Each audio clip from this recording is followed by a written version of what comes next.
Bismillahirrahmanirrahim. Assalamualaikum warahmatullahi wabarakatuh. Alhamdulillah, puji syukur pada Allah SWT.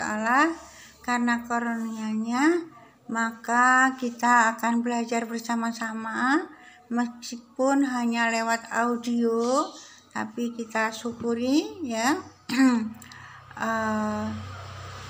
Semoga ada manfaat ya dari belajar ini, dan supaya lancar ya, senang hatinya karena belajar. Kita awali dengan berdoa dulu. Berdoa mulai.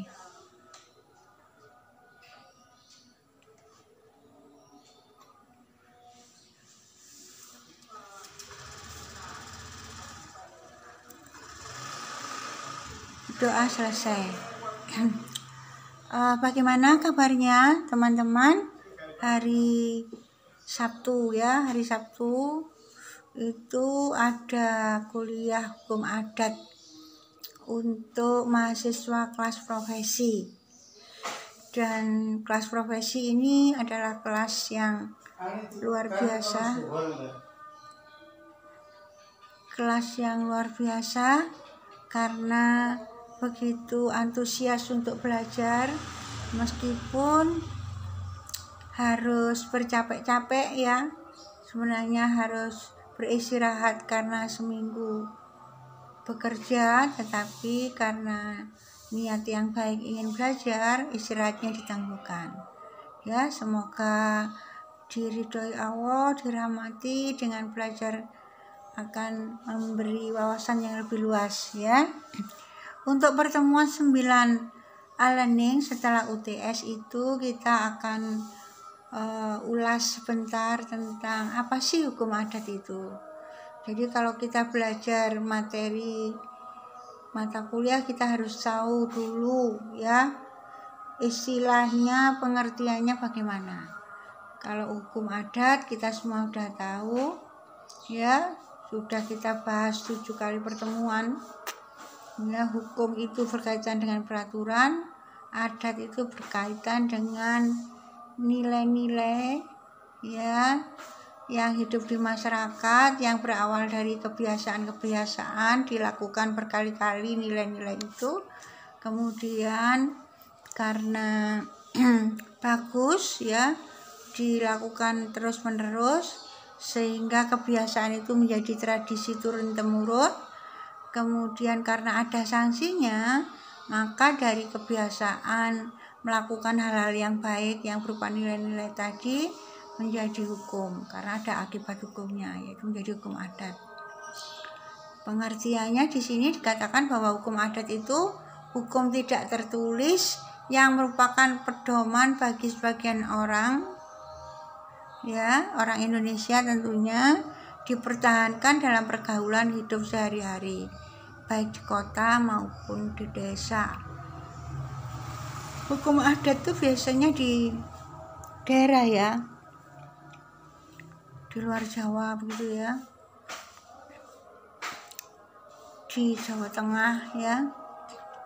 Kemudian istilah hukum adat itu dari bahasa Belanda, yaitu adatrecht ya. Yang membuat istilah itu adalah Snoek Hurgronje, kemudian dilanjutkan oleh Cornelis van Vollenhoven, sehingga kedua beliau ini disebut sebagai Bapak Hukum Adat Indonesia. Ya aneh kan, Bapak Hukum Adat Indonesia itu malah orang Belanda, karena kita dijajah Belanda lama sekali. Ini ada beberapa pengertian dari hukum adat. Yang pertama dari sarjana Belanda juga, Van den Beek, dengan teorinya receptio in complexu ya, complexu ya, bukan complexen ya, complexu, COMPLEXEU ya, complexu. Van den Beek teori receptio in complexu, bahwa hukum adat itu hukum adat suatu golongan atau masyarakat adalah hasil penerimaan bulat-bulat ya, atau resepsi seluruhnya dari hukum agama yang dianut oleh golongan masyarakat itu. Jadi menurut teori ini yang dikemukakan oleh Van den Beek itu bahwa hukum adat itu diambil secara keseluruhan dari hukum agama yang ada di masyarakat tersebut. Ya, ada yang pro, ada yang kontra. Ini ada sarjana Snugurgronya mengatakan bahwa tidak semua hukum agama itu diterima oleh hukum adat. Karena ada yang murni dari hukum adat, tidak kecampuran hukum agama. Misalnya hukum keluarga atau kekerabatan, hukum perkawinan dan hukum waris yang diatur berdasarkan hukum adat murni ada, ya, tidak berdasarkan hukum agama. Kemudian ada sarjana lain namanya Terhar, mengatakan bahwa hukum waris merupakan hukum adat asli yang tidak dipengaruhi oleh hukum agama. Contohnya hukum waris di daerah Minangkabau. Ya, Minangkabau ini garis keturunan perempuan. Sistem perkawinannya disebut dengan sistem matrilineal. Jadi kalau habis menikah mengikuti ke pihak perempuan. Tetapi kedudukan tertinggi tetap ada pada laki-laki. Itu tadi beberapa pengertian tentang hukum adat menurut beberapa sarjana Belanda ya. Ini juga ada dari Van Vollenhoven.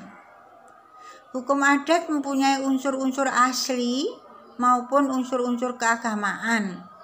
Walaupun pengaruh agama itu tidak begitu besar dan terbatas pada beberapa daerah saja. Nah, jadi kalau Van Vollenhoven ini menghargai dua-duanya, baik hukum agama maupun hukum adat. Ada pertanyaan sampai di sini?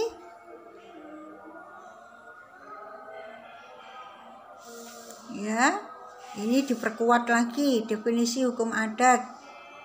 Ya, hukum adat itu ada yang tertulis, ada yang tidak tertulis. Sanksinya itu ada yang pasti, ada yang tidak pasti. Sumber hukum adat itu adalah nilai-nilai yang hidup di masyarakat tertentu dalam wilayah hukum adat tersebut. Ya, kalau menurut Van Vollenhoven, hukum adat adalah keseluruhan aturan tingkah laku positif yang di satu pihak mempunyai sanksi dan di pihak lain tidak dikodifikasikan, artinya tidak tertulis dalam bentuk kitab undang-undang yang tertentu susunannya. Dasar hukum berlakunya hukum adat yaitu pasal 2 aturan peralihan UUD 45. Ya, selama belum ada yang baru, semua peraturan masih digunakan. Jadi ini dulu ketika kita transisi dari belum merdeka menjadi merdeka, ya, dengan adanya UUD 45 pasal 2 aturan peralihan itu, ya, selain hukum nasional misalnya belum diatur, belum ada, belum mengatur, maka boleh menggunakan hukum adat untuk orang Indonesia asli atau pribumi. Saya kira itu ya penjelasan hukum adat. Terima kasih.